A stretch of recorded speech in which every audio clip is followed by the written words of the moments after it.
کە قسە و باس و گفتوگۆکردن لەسەر هەشتمین فستیڤاڵی نێودوڵەتی فیلم کە لە شاری دهۆک بەڕێوەچێت بێگومان چەندین فیلم بەشدارن بە تایبەتیش فیلمە کوردیە دیارەکان کە توانیمانە چەندین خەڵاتیش لە جەرەوەی وڵات و لەنێو فستیڤاڵە جیهانیەکانیشا بەدەست بێنن. ڕاستەوخۆ ئەچمە لای زۆر بەڕێز کە حسێن حەسەن کە بەڕێزیان هەم ئەکتەرن و هەم دەرهێنەرێکێکن لە سینەماکار هەرە دیارەکانی نێو دنیای سینەمای کوردی بێگومان ئەوە کەزانین کە بە ئەنجام گەیاندنی ئەم جۆرە فستیڤاڵانە گرنگی و تایبەتمەندی خۆیان هەیە بە تایبەتیش بۆ ئەوەی کە بتوانرێت توانە و هێزی بەشێک لە دەرهێنەران و ئەکتەرانی کورد جارێکی تر نمایش بکرێنەوە و کێبڕکێکی زۆر باشیش بێت لە نێوان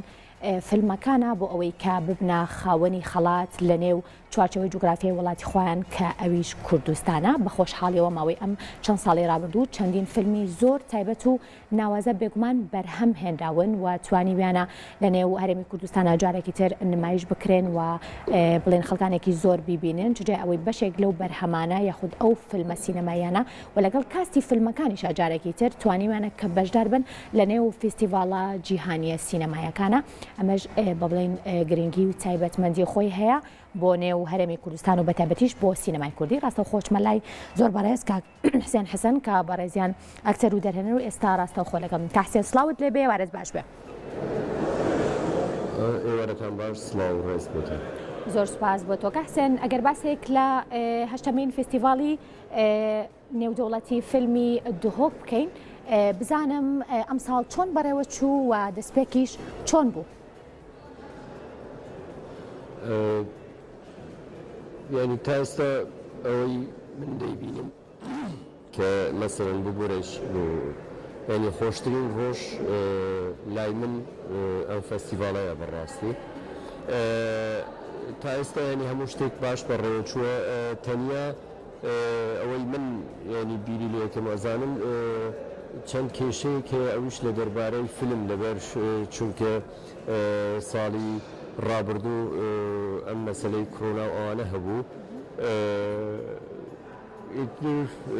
من دەتوانم بڵێم ینی بەرهەمی کوردی کە من بە تایبەت فیلمی درێژ.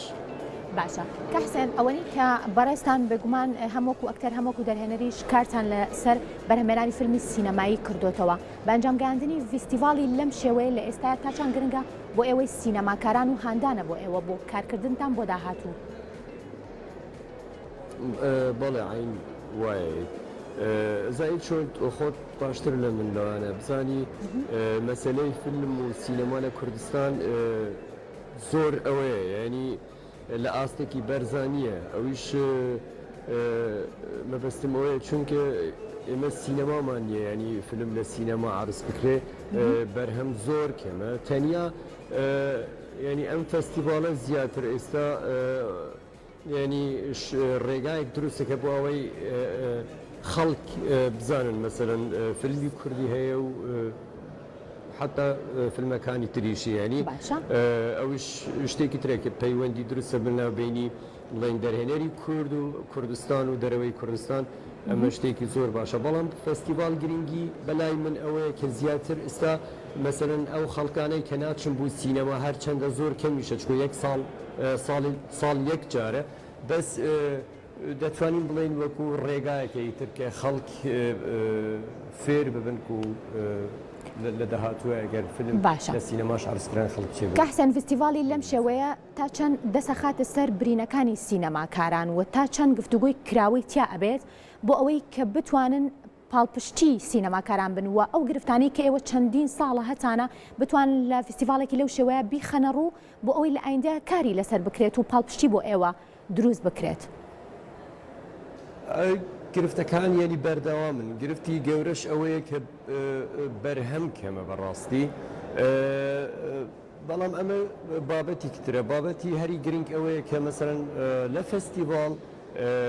یەکناسینی دەرهێنەران بۆ یەکتر و حتا یعنی هەموو کرۆ ئەوانەی کە ئیشی فیلمەکەن ینی زەمینەیەکی زۆر باشە بۆ تەبادلی بڵێن ڕێی و بینین و ئەمانە ئەبێتە ڕێگایەکی تریش بۆ ئەوەی فیلم دروست ببن ئەمە لەلایەکی تریشە مەسەرەن ئەم فەستیڤاڵە وەکو نمونەیەکی بچووک بڵێ مەسەرەن لە دوهۆک تا ئێستا چەندین بەرهەمی بیانی ینی وردە وردەیتر کوردستانیش ئەبێتە پارچەیەکی ستودیۆی ڕاستی بۆ خەڵکی دەرەوەش کە دێن لێرە فلم دروستەکە باشە کە حسێن وەکو دوا پرسیارم بۆ بەڕێز ئەگەر بە کورتی وەڵام من بیتەوە لە ئێستاە بەڕێز کە حسێن هەموو سینەماکار و هەمووکو دەرهێنەر و هەمووکو ئەکتەریش هیچ پلانێکی هەیە بۆ ئەوەی کە کار لەسەر جەرهێنان یاخود ئەکتەری نێو فیلمێکی نوێ بکات لە ئایندەیەکی نزیکە بەڵێ من خۆم پێش 2 ساڵ لە بیدایەتیش قسەمان کرد لەسەر مەسەلەی کۆرۆنا ئەمانە ینی فیلمێکم دروست کردووە بە ناوی بووکە بارانێ بەس ئەم فیلمە ئەمە 1 ساڵە کە نەمانتوانی ئیشی تیا بکەین ئێستا تازە لە قۆناغی مۆنتاژ ئەوشتانە تێپەڕیوە ڕەنگە لەم مانگە من بچم ئیشی پۆست پرۆدکشن بکەم و ئیتر فیلمەکە ئامادە دەبێت.